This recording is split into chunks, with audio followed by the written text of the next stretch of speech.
Students welcome to Vijayakumar IS academy. நம்ம இந்த வீடியோவில் என்ன பார்க்க போறோம்னா ஸ்கூல் டிபார்ட்மெண்ட்டோட பாலிசி நோட்ஸ், அதாவது தமிழ்நாடு கவர்மெண்ட்டோட பாலிசி நோட்ஸ் நம்ம வந்து சீரியஸாக பார்த்துட்டு வரோம். ஸோ அதுக்கு அந்த வகையில் பார்த்தீங்கன்னா நம்மளுக்கு ஆல்ரெடி 9 டிபார்ட்மெண்ட்ஸ் முடிச்சாச்சு. ஓகேங்களா. ஸோ இந்த ஒரு இன்னைக்கு வீடியோவில் நம்ம 10th டிபார்ட்மெண்ட் கவர் பண்ண போகிறோம். ஸோ ஸ்கூல் எஜுகேஷன் டிபார்ட்மெண்ட் தான் இந்த ஒரு வீடியோவில் பார்க்க போகிறோம். ஓகேங்களா. ஸோ இதில் என்னென்ன முக்கியமான கண்டென்ட்லாம் இருக்குது, குவாட்ஸ் என்னென்ன கொடுத்துருக்காங்க, என்ன முக்கியமான டேட்டா ஸ்கீம்ஸ்லாம் எப்படி போயிட்டு இருக்குன்னு சொல்லிட்டு அதாவது இந்த பள்ளி கல்வித்துறை சார்ந்த எல்லாத்தையும் பார்த்தீங்கன்னா இந்த ஒரு வீடியோவில் நம்ம கவர் பண்ணிடலாம். ஓகேங்களா.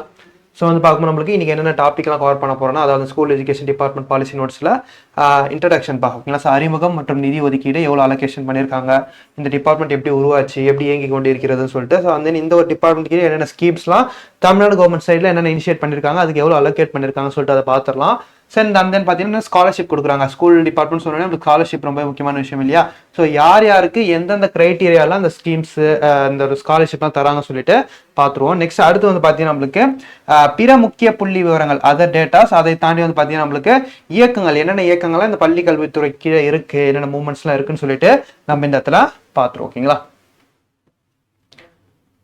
ஸோ ஃபர்ஸ்ட் எடுத்தோடனே பார்த்தீங்கன்னா எப்பயுமே ஒரு பாலிசி நோட்ஸ் படிக்கும்போது பார்த்தீங்கன்னா அதில் இருக்க டேட்டாஸ் மட்டும் படிக்காம ஸ்டார்டிங்கில் ஏதாவது குவாட்ஸ் கொடுத்துருப்பாங்க, ஏதாவது திருக்குறள் கொடுத்துருப்பாங்க, அதை நம்ம பார்த்து வச்சுக்கணும். ஓகேங்களா. இன் கேஸ் இது தமிழரசு மேகசின்லேயே அது மாதிரி கொடுத்துருப்பாங்க, பாலிசி நோட்ஸும் கொடுத்துருப்பாங்க. ஸோ அந்த மாதிரி பார்க்கும்போது நம்மளுக்கு திருக்குறள்ன்ற ஒரு சிலபஸ் நம்மளுக்கு வந்து டிஎன்பிசியில் மேஜர் ரோல் எடுத்து ப்ளே பண்ணுது. ஓகேங்களா. ஸோ அதில் பார்த்தீங்கன்னா நம்மளுக்கு திருக்குறள் 1330 திருக்குறள் இருக்குன்னா அதில் நம்ம ஸ்கூல் புக்கில் இருக்க திருக்குறள் எல்லாருமே படிச்சிருவோம். ஓகேங்களா. ஆனால் நம்மளுக்கு அந்த கொஸ்டின் எடுக்கிறவங்க என்ன நினைப்பாங்கன்னா, எல்லாருமே படிக்கிற கண்டென்ட் எடுத்துட்டா எல்லாருமே ஆன்சர் பண்ணிட முடியும். ஸோ நம்ம வந்து டிஃப்ரெண்ட்டாக எடுத்தாதான் அவங்களுக்கு அந்த அப்ரோச்ன்றது நம்மளுக்கு வந்து கஷ்டமா இருக்குன்னு சொல்லிட்டு நம்மளுக்கு வந்து எடுக்கக்கூடிய வாய்ப்பு எதில் அதிகமாக இருக்குன்னா அஷ்யூர்டு கவர்மெண்ட் சோர்ஸ்லேருந்து எடுப்பாங்க. ஓகேங்களா. கவர்மெண்ட் சோர்ஸில் கொடுக்கப்பட்ட அந்த திருக்குறள் வந்து கேட்கக்கூடிய வாய்ப்பு அதிகமாக இருக்கு.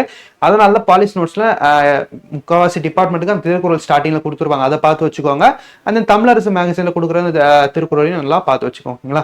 அந்த வகையில் இந்த ஒரு பர்டிகுலர் பள்ளி கல்வித்துறை சார்ந்த பாலிசி நோட்ஸ்ல என்ன திருக்குறள் கொடுத்துருக்காங்கன்னா, என்பொருள் வாக செல சொல்லி தான் பிறர் வாய் நுண்பொருள் காண்பதறிவும் சொல்லிட்டு கொடுத்துருக்காங்க. ஸோ இது வந்து பார்த்தீங்கன்னா நம்மளுக்கு அலைன்மெண்ட் பண்ணுறப்ப பார்த்தீங்கன்னா இந்த ஃபர்ஸ்ட் லைன்ல இருக்கிறது கீழே வந்துருச்சு. ஸோ அதை கொஞ்சம் மிஸ்டேக் சேஞ்ச் பண்ணிக்கோங்க. ஸோ என் பொருளை வாக செல சொல்லி தான் பிறவாய் நுண்பொருள் காண்பதறிவும் சொல்லியிருக்காங்க. பார்க்கீங்களா. ஸோ இதுக்கான உரை மீனிங் என்னன்னு சொல்லிட்டு பார்க்கும்போது நம்மளுக்கு நாம் சொல்ல வேண்டிய வகையை எளிய முறையில் கேட்போரின் இதயத்தில் பதியுமாறு சொல்லி பிறர் சொல்லும் நுட்பமான கருத்துக்களையும் ஆராய்ந்து தெளிவதே அறிவுடைமையாகும் சொல்லிட்டு, ஒரு சிறந்த அறிவுடைமை, சிறந்த அறிவு எப்படி இருக்கணும்னு சொல்லிட்டு அதற்கான ஒரு பொருள் தான் இந்த ஒரு திருக்குறளை கொடுத்துருக்காங்க. ஸ்கூல் எஜுகேஷன் டிபார்ட்மெண்ட் சொன்னோன்னே அதுக்கேற்ற திருக்குறள் தான் கொடுத்துருக்காங்க. ஸோ இந்த ஒரு டிபார்ட்மெண்ட்டில் நிதி ஒதுக்கீடு, பள்ளி கல்வித்துறை சார்ந்த அந்த துறையில என்ன நிதி ஒதுக்கீடு பண்ணியிருக்காங்கன்னு சொல்லிட்டு பார்க்கும்போது நம்மளுக்கு 2025-26 46,767 கோடி, கிட்டத்தட்ட அரௌண்ட் சொல்லமா பார்க்கும்போது நம்மளுக்கு 46,766.48 கோடியை பார்த்தீங்கன்னா பள்ளி கல்வித்துறை சார்ந்த திட்டங்கள் மானியங்களுக்காக ஒதுக்கீடுன்றது பண்ணியிருக்காங்க சொல்லிட்டு பார்க்குறோம் தமிழ்நாடு அரசாங்கம். ஸோ தென் பார்த்தீங்கன்னா நம்மளுக்கு ஸ்கீம்ஸ் பொறுத்த வரைக்கும் பார்த்தீங்கன்னா இந்த முதலமைச்சரின் காலை உணவு திட்டம், இது பார்த்தீங்கன்னா நம்மளுக்கு 15/9/2022 ஸ்டார்ட் பண்ணியிருப்பாங்க. இந்த திட்டம் ஸ்டார்ட் பண்ணி பார்த்தீங்கன்னா நம்மளுக்கு 2023 ஆகஸ்ட்ல பார்த்தீங்கன்னா தமிழ்நாடு முழுக்க வந்து இது இம்ப்ளிமெண்ட் பண்ணியிருப்பாங்க. 2024 அரசு உதவி பெறும் பள்ளிகள், கிராமங்களில் உள்ள பள்ளிகள், சிறிய பள்ளிகள் எல்லாத்துலையும் பார்த்தீங்கன்னா இதை வந்து இம்ப்ளிமெண்ட் பண்ணியிருப்பாங்க சொல்லிட்டு பார்க்குறோம். ஸோ இது அரசு உதவி பெறும் பள்ளிகள் வந்து இம்ப்ளிமெண்ட் பண்ணிட்டோன்னே கிட்டத்தட்ட மொத்தமாக 34,987 பள்ளிகள் இருக்கக்கூடிய 17.53 லட்சம் மாணவர்கள் இந்த திட்டத்தின் மூலமா பயனாளிகளா இருக்காங்கன்னு சொல்லிட்டு இந்த இடத்துல நம்ம பார்க்குறோம். ஓகேங்களா. அதாவது பார்த்தீங்கன்னா அரௌண்ட் ஓல் ஆர்டரா எல்லாத்தையும் சேர்த்து பார்த்தீங்கன்னா கிட்டத்தட்ட 20 லட்சம் பேர் பார்த்தீங்கன்னா இந்த திட்டத்தின் கீழே பயனாளிகளா இருக்காங்க. அதாவது 1 முதல் 5ஆம் வகுப்பு வரை உள்ள மாணவர்களுக்கு தான் இந்த ஒரு திட்டம் இல்லையா, காலை உணவு திட்டம். இதை வந்து 8ஆம் வகுப்பு வரை இப்போ இருக்க கவர்மெண்ட் எக்ஸ்டெண்ட் பண்ண போறாங்க. எப்போ எக்ஸ்டெண்ட் பண்ண போறாங்க நம்மளுக்கு செப்டம்பர் 17 பெரியாரோட பிறந்த நாள் அன்னைக்கு பார்த்தீங்கன்னா இந்த ஒரு ஸ்கீமை பார்த்தீங்கன்னா 8ஆம் வகுப்பு மாணவர்கள் வரைக்கும் பார்த்தீங்கன்னா இந்த காலை உணவு திட்டத்தை எக்ஸ்டென்ஷன் கொண்டு போறாங்கன்னு சொல்லிட்டு இந்த இடத்துல நம்ம பார்க்குறோம். ஸோ அடுத்து பார்த்தீங்கன்னா நம்மளுக்கு மாநில திட்டக்குழு, மாநில திட்டக்குழு சொன்ன அறிக்கையின்படி பார்த்தீங்கன்னா இந்த ஒரு திட்டத்தை வந்து நிறைய ரிசல்ட்டை வந்து காமிச்சிருக்கா. மாணவர்களோட அந்த வருகை விகிதம் இன்க்ரீஸ் ஆயிருக்கு, இது போன்ற விஷயங்கள்லாம் இருக்கு. ஸோ அந்த ஒரு ப்ரெசென்ட் ரேட் வந்து பார்த்தீங்கன்னா கிட்டத்தட்ட 90% அளவுக்கு அந்த வருகை பதிவு இன்க்ரீஸ் ஆயிருக்குன்னு சொல்லிட்டு சொல்லியிருக்காங்க. ஓகேங்களா. ஸோ இந்த ஒரு திட்டம் பார்த்தீங்கன்னா பல நாடுகளில் பல மாநிலங்களில் பார்த்தீங்கன்னா இம்ப்ளிமெண்ட் பண்ணிட்டு இருக்காங்க சொல்லிட்டு பாரு. அதில் எக்ஸாம்பிளா கனடா, இங்கிலாந்து, தெலுங்கானா, ஓகேங்களா. ஸோ இந்த ஸ்டேட்லாம் பார்த்தீங்கன்னா இந்த ஒரு காலை உணவு திட்டத்தை இம்ப்ளிமெண்ட் பண்ணியிருக்காங்கன்னு சொல்லிட்டு இந்த இடத்துல நம்ம பார்க்குறோம். ஓகேங்களா. ஸோ அடுத்து பார்க்கும்போது நம்மளுக்கு பேராசிரியர் அன்பழகன் பள்ளி மேம்பாட்டு திட்டம். இது ஸ்கூல்ஸ் வந்து பிரைவேட் ஸ்கூல்ஸை கவர்மெண்ட் ஸ்கூல்ஸ்க்கு ஈக்குவலாக வந்து நிகராக மாற்றதுக்கான ஒரு திட்டம் தான். ஸ்மார்ட் கிளாஸ் கொண்டு வரது, இது போன்ற விஷயங்கள்லாம் வந்து இந்த ஒரு திட்டத்தின் கீழே கொண்டு வருவாங்க. அந்த வகையில் பார்த்தீங்கன்னா இந்த ஒரு திட்டத்தின் கீழே 3527.50 கோடி வந்து அலோகேட் பண்ணியிருக்காங்கப்பா. ஸோ இந்த ஒரு திட்டத்தின் கீழே 8370 வகுப்பறைகள் கிளாஸ் ரூம்ஸை டெவலப் பண்ண போறாங்க. ஸோ 52 லேப்ஸ் வந்து உருவாக்க போறாங்க. 184 கழிவறைகள் விடுதிகள்லாம் வந்து டெவலப் பண்ண போறாங்க சொல்லிட்டு பாக்குறோம். ஸோ இதோட ஃபர்ஸ்ட் ஃபேஸஸா பாத்தீங்கன்னா 4412 கிளாஸ் ரூம்ஸ் பிளஸ் 105 லேப்ஸ் வந்து அமைக்க போறாங்க வித் 1000 கோடி செலவுல. சரிங்களா? ஸோ அடுத்து பார்த்தீங்கன்னா நம்மளுக்கு எண்ணும் எழுத்தும் திட்டம். இந்த எண்ணும் எழுத்தும் திட்டம் சொல்லிட்டு பார்க்கும்போது நம்மளுக்கு கொரோனா பீரியட்ல வந்து பார்த்தீங்கன்னா நம்மளுக்கு மாணவர்கள் ஆன்லைன் கிளாஸ்லாம் படிச்சனால அந்த ஒரு கேப்ன்றது இருக்கு. நேராக உட்காந்து படிச்சாதான் டீச்சர் சொல்றது அவங்க நல்லா லிசன் பண்ணுவாங்க. ஸோ அந்த ஒரு டைம்ல அந்த கேப்ன்றது ஏற்படுது இல்லையா? ஸோ இந்த டைம்ல அவங்களோட எஜுகேஷனோட நாலேஜ் இதெல்லாம் வந்து குறைஞ்சிருக்கும். ஸோ அதனால 1ஆம் வகுப்பிலிருந்து 3ஆம் வகுப்பு வரை அரசு மற்றும் அரசு உதவி பெறும் பள்ளிகளில் பயிலக்கூடிய மாணவ மாணவிகளுக்கான திட்டம் தான் இந்த எண்ணும் எழுத்தும் திட்டம். இதுல பேசிக்கா என்னன்னா கொஞ்சம் ஒரு பேசிக் புக்ஸ் எல்லாம் தருவாங்க. அந்த புக்ஸ் வந்து ஃபார்முலாஸ், பேசிக் ஆல்பபெட்ஸ், எழுத்துக்கள்லாம் இருக்கும். ஸோ இதெல்லாம் வந்து படிக்கிறது மூலமா அவங்க வந்து அந்த கொரோனா டைம்ல விடுபட்ட கேப்ஸ், பேசிக் நாலேஜ்லாம் வந்து அவங்க வந்து இந்த திட்டத்தின் மூலமா எண்ணும் எழுத்தும் திட்டத்தின் மூலமா கெயின் அப் பண்ணிப்பாங்க சொல்லிட்டு இந்த இடத்துல நம்ம பாக்குறோம் பாத்தீங்களா? ஸோ இந்த ஒரு திட்டத்துக்காக பார்த்தீங்கன்னா நம்மளுக்கு 2023-24 4ஆம் வகுப்பு முதல் 5ஆம் வகுப்பு வரை இது எக்ஸ்டெண்ட் பண்ணாங்க. அதாவது 3ஆம் வகுப்பு வரை இந்த திட்டத்தை 5ஆம் வகுப்பு வரை பார்த்தீங்கன்னா நம்மளுக்கு எக்ஸ்டென்ஷன் பண்ணியிருக்காங்கன்னு சொல்லிட்டு பார்க்குறோம். ஸோ இதுவரை பார்த்தீங்கன்னா இந்த ஒரு திட்டத்திற்காக எவ்வளோ செலவுகள் பண்ணியிருக்காங்கன்னு சொல்லிட்டு பார்க்கணும். நம்மளுக்கு 414.41 கோடி. ஓகேங்களா? ஸோ இது வந்து பார்த்தீங்கன்னா 37,767 பள்ளிகளில் வந்து பார்த்தீங்கன்னா இந்த திட்டம்ன்றது இருக்கு. ஸோ இதன் மூலமா பார்த்தீங்கன்னா நம்மளுக்கு 25.08 லட்சம் மாணவர்கள் வந்து பயனாளிகளா இருக்காங்கன்னு சொல்லிட்டு பார்க்குறோம். ஓகேங்களா? ஸோ இதுல வந்து மாற்றுத்திறனாளிகள் மாணவர்களும் பயனாளிகளா இருக்காங்க. கிட்டத்தட்ட பார்த்தீங்கன்னா 36,481 பேர். ஓகேங்களா? ஸோ மாற்றுத்திறனாளி மாணவர்கள் வந்து பயனாளிகளா இருக்காங்கன்னு சொல்லிட்டு பார்க்குறோம். ஸோ அடுத்து பார்த்தீங்கன்னா இல்லம் தேடி கல்வி. இல்லம் தேடி கல்வின்னு சொல்லிட்டு பார்க்கும்போது நம்மளுக்கு இதே தான் சேம். அந்த கொரோனா பீரியட்ல வந்து பார்த்தீங்கன்னா ஆன்லைன் கிளாஸஸ் இருக்கிற பிரைவேட் ஸ்கூல்ஸ்லாம் இருந்தது. பட் ஆனால் கவர்மெண்ட் ஸ்கூல்ஸ்ல அந்த ஆன்லைன் ஸ்மார்ட் போன் இல்லாத மாணவர்கள்லாம் இருக்காங்க இல்லையா? அவங்களுக்கு கல்வி வந்து இடைநிற்றல் இருக்கக்கூடாதுன்னு சொல்லிட்டு அவங்க ஊர்கள் அவங்க கிராமத்துக்கே போயிட்டு பார்த்தீங்கன்னா டீச்சர்ஸ் இல்லாத தன்னார்வலர்கள். ஓகேங்களா? ஸோ ஒரு கிராஜுவேஷன் படிச்சிருப்பாங்க, ஒரு 12th ஸ்டாண்டர்ட் வரைக்கும் முடிச்சிருப்பாங்க. இந்த மாதிரி தன்னார்வலர்கள்லாம் செலக்ட் பண்ணி கவர்மெண்ட் வந்து இந்த ஒரு திட்டத்தை இனிஷியேட் பண்ணாங்க. அவங்களோட பள்ளி மாணவர்களோட இடத்துக்கே போயிட்டு அவங்களோட வீடுகளுக்கே போயிட்டு அந்த எஜுகேஷன் கொடுக்கறது தான் இந்த இல்லம் தேடி கல்வி திட்டம். இந்த திட்டம் இப்பயுமே இருக்குப்பா. இப்பயுமே அந்த ஸ்கூல்ஸ் சரியா இல்லாத கிராமங்களில் சரியா இல்லாத ஊர்கள் பார்த்தீங்கன்னா அந்த வாலண்டியர்ஸ் மூலமா அந்த கவர்மெண்ட் வந்து அந்த ஒரு மாணவர்களுக்கு அந்த கல்வியை வந்து எடுத்துட்டு போயிருக்காங்க சொல்லிட்டு பார்க்குறோம். இந்த ஒரு திட்டத்தின் கீழே பார்த்தீங்கன்னா நம்மளுக்கு 1.65 லட்சம் தன்னார்வர்கள் இருக்காங்கன்னு சொல்லிட்டு இந்த இடத்துல நம்ம பார்க்கலாம். இவங்களுக்கு சில ஸ்டைபண்ட்ஸ்லாம் கவர்மெண்ட் சைட்ல இருந்து தருவாங்க. ஓகேங்களா? ஸோ ஃப்ரீயாலாம் நடத்த மாட்டாங்க. ஒரு சில ஸ்டைபண்ட் ஊக்கத்தொகை மாரி வந்து தராங்க சொல்லிட்டு இந்த இடத்துல நம்ம பார்க்குறோம். ஓகேங்களா? ஸோ அடுத்து பார்த்தீங்கன்னா இந்த ஒரு திட்டம் மூலமா இல்லம் தேடி கல்வி திட்டத்தின் மூலமா பள்ளி கல்வியை வந்து பாத்தீங்கன்னா பாதையில் நிற்ற மாணவர்கள் கிட்டத்தட்ட 25% பேர் வந்து பாத்தீங்கன்னா திரும்பி வந்து கல்விக்கு வந்து திரும்பி இருக்காங்க சொல்லிட்டு கலிபோர்னியா பல்கலைக்கழகம் யூனிவர்சிட்டி நடத்திய ஆய்வில் வந்து தெரிய வந்திருக்குன்னு சொல்லிட்டு இந்த இடத்துல நம்ம பாக்குறோம்பா. ஸோ இதற்காக மொத்தமா எவ்வளவு ஒதுக்கி இருக்காங்கன்னா 660.35 கோடி. ஸோ இதுக்கு வந்து பாத்தீங்கன்னா 95.97 அதாவது 95.97 லேக் ஸ்டூடெண்ட்ஸ் வந்து பாத்தீங்கன்னா பயனாளிகள் பெனிஃபிஷியர்ஸா இருக்காங்க சொல்லிட்டு இந்த இடத்துல நம்ம பாக்குறோம். ஓகேங்களா? ஸோ அடுத்து பார்த்தீங்கன்னா நம்ம ஸ்கூலு நம்ம ஊர் பள்ளி, நம்ம பள்ளி நம்ம ஊர் பள்ளி. ஸோ இந்த ஒரு பள்ளி பார்த்தீங்கன்னா நம்மளுக்கு இந்த ஸ்கீம் எப்போ ஸ்டார்ட் பண்ணாங்கன்னா 19/12/2022 அதாவது 19/12/2022 லான்ச் பண்ணியிருந்தாங்க. ஸோ இந்த ஒரு திட்டம் பார்த்தீங்கன்னா நம்மளுக்கு இப்போ வந்து ஓல்டு ஸ்டூடெண்ட்ஸ்லாம் இருக்காங்க இல்லையா? கவர்மெண்ட் ஸ்கூலில் படித்த ஓல்டு ஸ்டூடெண்ட்ஸ் இப்போ பெரிய பிஸ்னஸ் வச்சிருக்கலாம், பெரிய கம்பெனி வச்சிருக்கலாம், பெரிய ஆளாக இருக்கலாம், பணக்காரங்களாக இருக்கலாம். ஸோ அவங்களெல்லாம் கான்டாக்ட் பண்ணி இந்த மாதிரி உங்கள் ஸ்கூல் வந்து இன்ஃப்ராஸ்ட்ரக்சர் வைஸ் கட்டமைப்பு வைஸ் ரொம்ப லோவாக இருக்குது, ஸோ அதை டெவலப் பண்ணணும்னு சொல்லிட்டு உங்களால் முடிஞ்ச நிதியை கொடுக்குறாங்க சொல்லிட்டு அவங்களோட நிதியை பயன்படுத்தியே வந்து கலெக்ட் பண்ணி இதன் மூலமாக அந்த ஒரு பள்ளிகளை வந்து டெவலப் பண்ணக்கூடிய ஒரு திட்டம் தான் நம்ம பள்ளி நம்ம ஊர் பள்ளி. ஸோ அந்த ஒரு மாணவர்களுக்கு அந்த பள்ளி வந்து ஒரு கல்வியை கொடுத்துருக்கு. அந்த கல்வி மூலமா அவங்க பெரிய ஆளாக இருக்காங்க. ஸோ திரும்பி அந்த மாணவர்கள் வந்து திரும்பி அந்த பள்ளிக்கு எதாவது செய்யணும் இல்லையா? ஸோ அந்த வந்து வலியுறுத்துற விதமாக தான் இந்த ஒரு திட்டம்ன்றது இருக்குன்னு சொல்லிட்டு பார்க்குறோம். ஸோ இந்த ஒரு திட்டத்தின் கீழே பார்த்தீங்கன்னா நம்மளுக்கு முன்னாள் மாணவர்கள் பெருநிறுவனங்கள் மூலமா எவ்வளவு பங்களிப்பு வந்திருக்குன்னா 658.67 கோடி. ஸோ இந்த தொகையை வச்சு பார்த்தீங்கன்னா கிட்டத்தட்ட 11,590 அதாவது 11,590 பள்ளிகள் வந்து பார்த்தீங்கன்னா பயனடைந்துள்ளார்கள் சொல்லிட்டு இந்த இடத்துல நம்ம பார்க்கோம். ஸோ அடுத்து வந்து பார்க்கும்போது நம்மளுக்கு தமிழ்நாட்டின் முதலமைச்சரின் திறனாய்வு தேர்வு. ஓகேங்களா? ஸோ தமிழ்நாட்டு முதலமைச்சரின் திறனாய்வு தேர்வு இது எல்லாமே வந்து ஸ்காலர்ஷிப் டேலண்ட் எக்ஸாம்ஸ் பத்தின ஒரு தகவல் இருக்கு. பள்ளி கல்வித்துறை என்னென்னலாம் கண்டக்ட் பண்றாங்க சொல்லிட்டு. ஓகேங்களா? ஸ்காலர்ஷிப் காசும். ஸோ அந்த வகையில் பார்த்தீங்கன்னா நம்மளுக்கு Tamil Nadu chief minister talent search examination. ஓகேங்களா? ஸோ இது யாருக்கு நடத்துறாங்கன்னா 10ஆம் வகுப்பு படிக்கும் 1000 மாணவர்களுக்கு பார்த்தீங்கன்னா இந்த தேர்வுன்றது நடத்துறாங்க. ஸோ இந்த தேர்வில் வந்து பார்த்தீங்கன்னா நம்மளுக்கு செலக்ட் ஆகிற ஸ்டூடெண்ட்ஸ்க்கு அவங்க +1 +2 போவாங்க இல்லையா? 11th 12th போவாங்க இல்லையா? அப்போ மாதந்தோறும் பார்த்தீங்கன்னா 1000 ரூபாய் வீதம் 10 மாதங்களுக்கு ஒரு ஆண்டுக்கு 10,000 ரூபாய் பார்த்தீங்கன்னா அந்த ஸ்காலர்ஷிப்ன்றது தராங்க. ஸோ அடுத்து பார்த்தீங்கன்னா நம்மளுக்கு தமிழ் மொழி இலக்கிய திறனாய்வு தேர்வு இது வந்து பாத்தீங்கன்னா 11th ஸ்டாண்டர்ட் படிக்கிற ஸ்டூடெண்ட், குறிப்பா அரசு மற்றும் அரசு உதவி பெறும் பள்ளிகளில் படிக்கக்கூடிய மாணவர்களுக்கு அவங்களுக்கு ஸ்காலர்ஷிப், தமிழ்ல ஸ்காலர்ஷிப் வச்சு டெஸ்ட் மாரி வச்சு அதுல வந்து பாத்தீங்கன்னா நம்மளுக்கு 1500 மாணவர்களை செலக்ட் பண்ணி அவங்களுக்கு அந்த 11th 12th முடிகிற வரை பாத்தீங்கன்னா மாதந்தோறும் பாத்தீங்கன்னா 1500 ரூபாய் வரைக்கும் அந்த ஒரு ஸ்காலர்ஷிப்ன்றதை தராங்க சொல்லிட்டு இந்த இடத்துல நம்ம பார்க்கணும். ஸோ அடுத்து பார்த்தீங்கன்னா நம்மளுக்கு இதை கூட பார்த்தீங்கன்னா கன்னியாகுமரியில் 25ஆம் ஆண்டு வெள்ளி விழா, அதாவது திருவள்ளுவர் சிலை திறந்து 25 ஆண்டு நிறைவடைந்த விழான்றது கன்னியாகுமரியில் நடைபெற்றிருக்கு. ஸோ அங்கே பார்த்தீங்கன்னா நம்மளுக்கு திருக்குறள் மாணவர் மன்றம், மாணவர் மாநாடுன்றது நடந்தது. ஓகே, ஸோ அது பார்த்தீங்கன்னா நம்மளுக்கு 40 லட்சம் செலவில் வந்து நடந்திருக்குன்னு சொல்லிட்டு பார்க்குறோம்.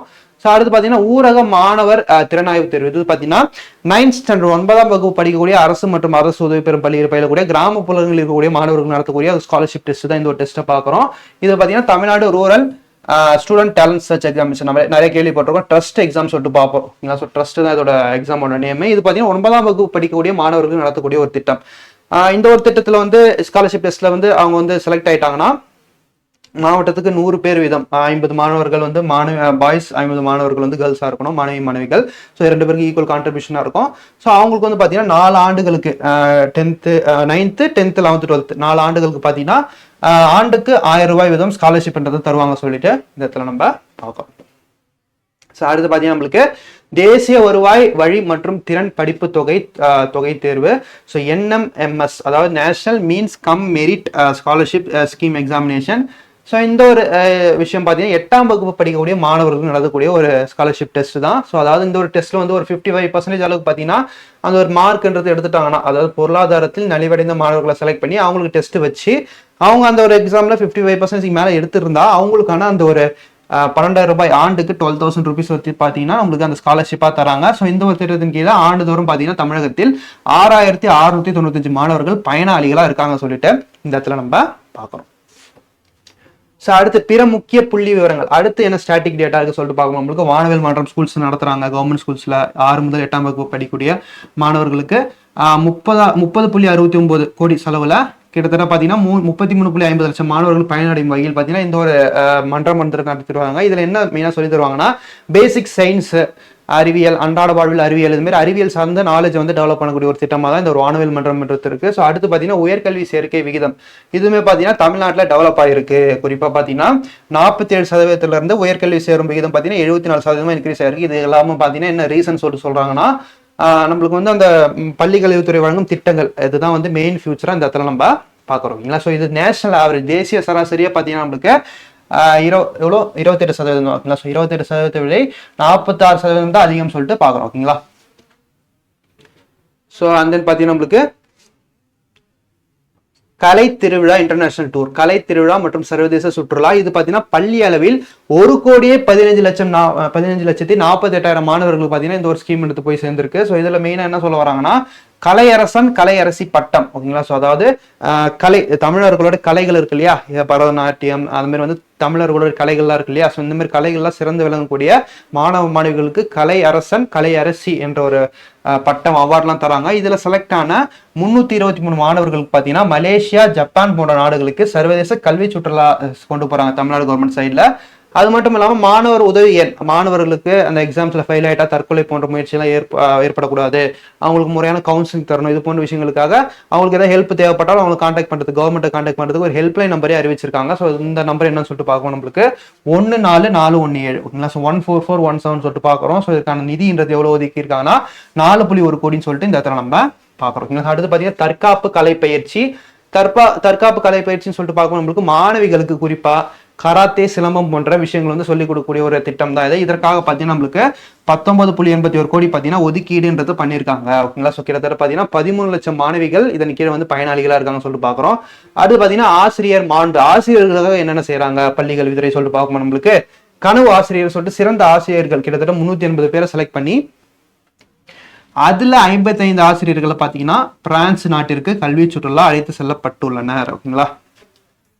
ஸோ அடுத்து கவர்மெண்ட் ஸ்கூல்ஸ்க்கு எல்லாம் பார்த்தாச்சு. பிரைவேட் ஸ்கூல்ஸ்க்கு என்ன கவர்மெண்ட்ஸ் பண்றாங்கன்னா, அதாவது பிரைவேட் ஸ்கூல்ஸ்ல வந்து பாத்தீங்கன்னா தமிழ் வழியில் பயிலக்கூடிய மாணவர்கள் இருக்காங்க இல்லையா, மாணவ மாணவிகள், அவங்களுக்கான அந்த ஒரு நலன் சார்ந்த விஷயங்கள் ஒதுக்கீடு ஸ்காலர்ஷிப் தருவதற்காக பாத்தீங்கன்னா நம்மளுக்கு 49,498 மாணவர்கள் பயனடையும் வகையில் பாத்தீங்கன்னா 3.33 கோடி பாத்தீங்கன்னா ஒதுக்கீடு செய்துள்ளார்கள் சொல்லிட்டு இந்த இடத்துல நம்ம பாக்குறோம். ஓகேங்களா. ஸோ அடுத்து பார்க்கும்போது நம்மளுக்கு மாநில கல்வியியல் ஆராய்ச்சி மற்றும் பயிற்சி நிறுவனம் SCRTன்னு சொல்றாங்க. எப்படி நம்மளுக்கு சென்ட்ரல் கவர்மெண்ட் வந்து NCRTன்னு சொல்லிட்டு இருக்கோ அது மாதிரி ஸ்கூல் புக்ஸ்லாம் தயாரிக்கிறாங்க இல்லையா, அவங்க வந்து SCRTன்னு சொல்லிட்டு சொல்லுவாங்க. ஸோ இந்த ஒரு SCRTல பார்த்தீங்கன்னா தமிழ் நாகரிகம் மற்றும் தொல்லியல் தளங்கள் பற்றி விழிப்புணர்வு ஏற்படுத்த 2000 பட்டதாரி ஆசிரியர்களுக்கு 6 நாட்கள் தொல்லியல் பயிற்சி அளிக்கப்பட்டு வருகிறதுன்னு சொல்லிட்டு பார்க்குறோம். அது மட்டும் இல்லாமல் அதனை தாண்டி காது கேளாத பார்வையற்ற மாற்றுத்திறனாளி மாணவர்களுக்காக அணுகக்கூடிய டிஜிட்டல் பாட புத்தகங்கள் உருவாக்கப்பட்டு இணையதளத்தில் பதிவேற்றப்பட்டுள்ளன சொல்லிட்டு இந்த இடத்துல நம்ம பார்க்கறோம். ஸோ அடுத்து பார்த்தீங்கன்னா நம்மளுக்கு அரசு தேர்வுகள் இயக்கம் DGன்னு சொல்லிட்டு சொல்லுவாங்க, directorate of government examination. So இவங்க என்னென்ன கொண்டு வந்திருக்காங்கன்னு சொல்லிட்டு பார்க்கணும். நம்மளுக்கு மிக்ஜாம் மற்றும் ஃபெங்கல் புயல்களால் மதிப்பெண் சான்றிதழ், புயல் டைம்ல நிறைய வெள்ளம் நிறைய மழை காலங்கள்ல அந்த சர்டிபிகேட் ஸ்கூல் சர்டிபிகேட்ல இழந்திருப்பாங்க இல்லையா, இந்த மாணவர்கள் கிட்டத்தட்ட பார்த்தீங்கன்னா 6614 பேர் இருக்காங்க. ஸோ இவங்களோட சர்டிஃபிகேட்டுக்கு வந்து பார்த்தீங்கன்னா அந்த ஒரு டூப்ளிகேட் வந்து தரத்து வந்து பார்த்தீங்கன்னா கட்டணம் இல்லாமல் வந்து தந்திருக்காங்கன்னு சொல்லிட்டு நம்ம கவர்மெண்ட் சைடில் பார்க்குறோம். ஓகேங்களா. ஸோ அடுத்து பார்த்தீங்கன்னா சாரா மற்றும் வயது வந்தோர் கல்வி இயக்ககம்.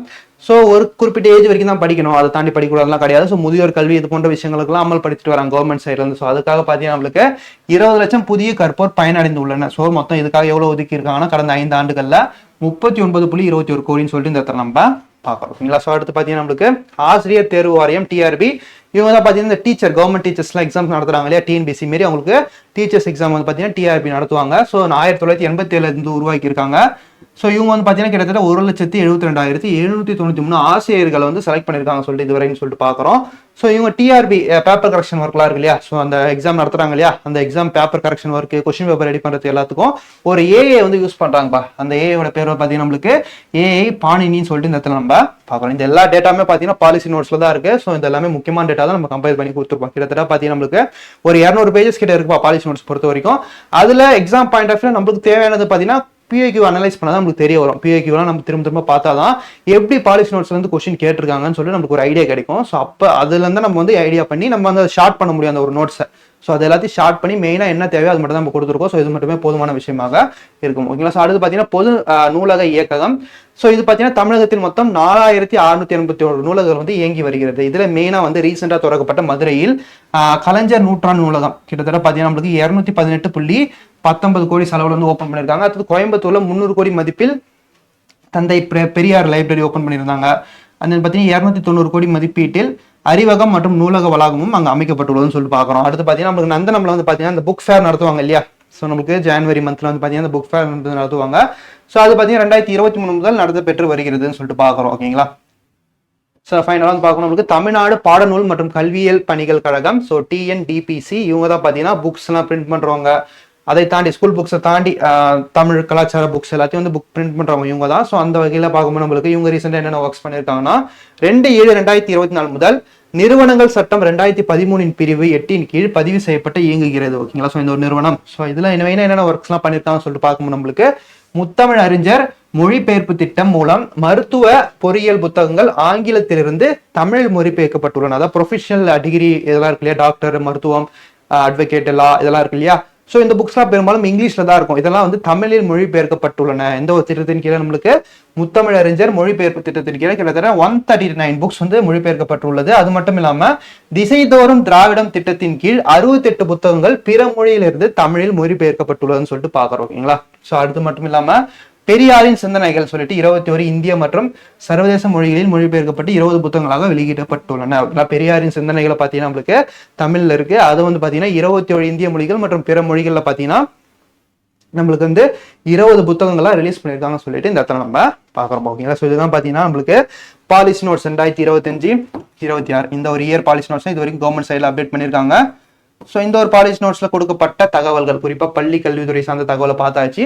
ஸோ இதோட பார்த்தீங்கன்னா நம்மளுக்கு 10 டிபார்ட்மெண்ட் முடிச்சாச்சுப்பா. பாலிசி நோட்ஸ் பொறுத்த வரைக்கும் மெயினாக உள்ள 18 டிபார்ட்மெண்ட்ஸ்ல 10 டிபார்ட்மெண்ட்ஸ் முடிச்சாச்சு. ஸோ பேலன்ஸ் இருக்க 8 டிபார்ட்மெண்ட்ஸ் நம்ம வரக்கூடிய வீடியோல பார்ப்போம். ஸோ அது முடிச்சுட்டு ஸோ அதர் டிபார்ட்மெண்ட்ஸ்லாம் இருக்கு இல்லையா, ஸோ நம்ம விடுபட்ட டிபார்ட்மெண்ட்ஸ் அதுலேயும் என்னென்ன முக்கியமான தகவல்லாம் கொடுத்துருக்காங்கன்னு சொல்லிட்டு நம்ம அதையும் கவர் பண்ணிடலாம். ஸோ ஹோல் ஹார்ட்டடாக நம்ம வந்து அந்த பாலிசி நோட்ஸை நம்ம வந்து குரூப் 1 எக்ஸாம்குள்ள கம்ப்ளீட் பண்ண பார்ப்போம். ஓகேங்களா. ஸோ உங்களோட வேலை என்னன்னா அந்த வீடியோ முடிச்சுட்டு இதுக்கான PDF நம்மளுடைய விஜயகுமார் IAS அகாடமி ஆப்ல வந்து அப்லோட் பண்ணிடுவோம். ஸோ அந்த விஜயகுமார் IAS அகாடமி ஆப்பை நீங்கள் பிளே ஸ்டோரில் டவுன்லோட் பண்ணிட்டு ஸோ லாகின் பண்ணிட்டீங்கன்னா ஆட்டோமேட்டிக்காக லெஃப்ட் சைட் டாப்பில் இந்த 3 ஐக்கான் மாரி இருக்கும்பா.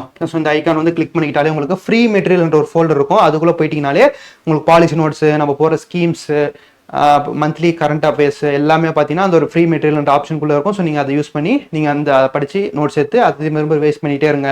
ஸோ எக்ஸாம் வந்து நெருங்கிட்டே இருக்குது, அதை நினச்சி வந்து பார்த்தீங்கன்னா நீங்கள் உங்களோட டைம் வந்து யூட்டிலைஸ் பண்ணி அதற்கான ஒரு ஷெடியூலை கரெக்டாக போட்டு ஃபாலோ பண்ணி டெஸ்ட்டையும் வந்து ப்ராப்பராக போட்டு பாருங்கள். ரிவிஷன்ன்றது ரொம்ப முக்கியமானது. நீங்கள் எந்த அளவுக்கு படிக்கிறீங்களோ அதை விட டபுளாக நீங்கள் ரிவிஷன் பண்ணணும். அப்போ தான் வந்து நீங்கள் படித்தது எக்ஸாமில் கரெக்டாக வந்து எக்ஸிக்யூட் பண்ண முடியும்னு சொல்லிட்டு இந்த இடத்துல நம்ம பார்க்குறோம். ஓகேப்பா. ஸோ இதோட பார்த்தீங்கன்னா நம்மளுக்கு அடுத்த இன்னொரு டிபார்ட்மெண்ட்டோட பாலிசி நோட்ஸ் வீடியோவில் வந்து பார்ப்போம். தேங்க்யூ.